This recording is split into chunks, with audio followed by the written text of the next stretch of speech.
In the 2000s, teenagers staying near the Pasir Ris chalets whispered about one house they were told never to enter, not because of what stood outside, but because of what sat inside.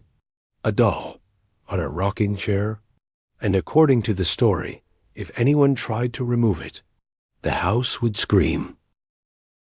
The Red House stood at 191 Jalan Loyang Besar, near Pasir Ris.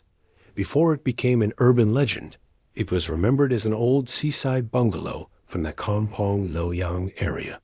But by the 1990s and 2000s, it had become something else. A dare, a warning, a place people entered only when they wanted to prove they were not afraid. Some versions of the story began at the gate.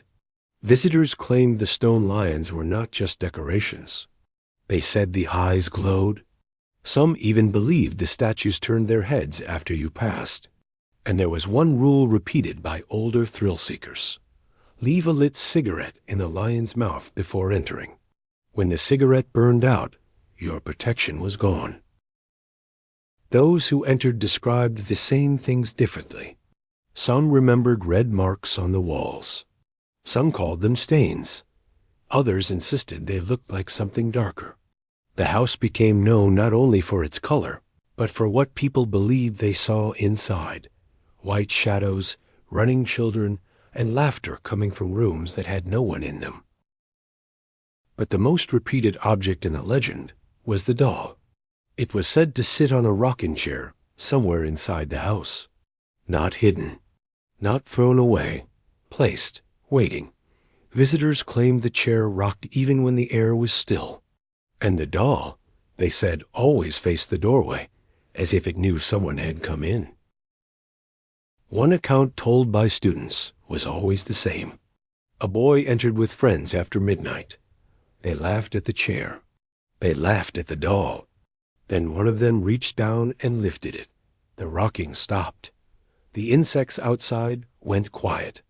And from somewhere deeper in the house came a scream, not loud at first, but rising like someone waking up angry. They dropped the doll and ran. But the part that made the story survive was what they claimed happened next. When one of them looked back from the doorway, the doll was no longer on the floor. It was sitting again, upright, in the chair, facing them. And the chair was rocking by itself. Today, the Red House is no longer the abandoned ruin people remember. Reports note that the old haunted landmark was eventually converted into a preschool, and the rumors faded with redevelopment. But urban legends do not disappear just because the walls are repainted. They move into memory, into chalets, into late-night conversations.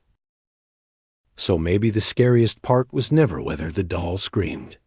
Maybe it was this: everyone who told the story remembered the same detail, no matter who touched it, no matter where it was thrown. The doll always found its way back to the rocking chair.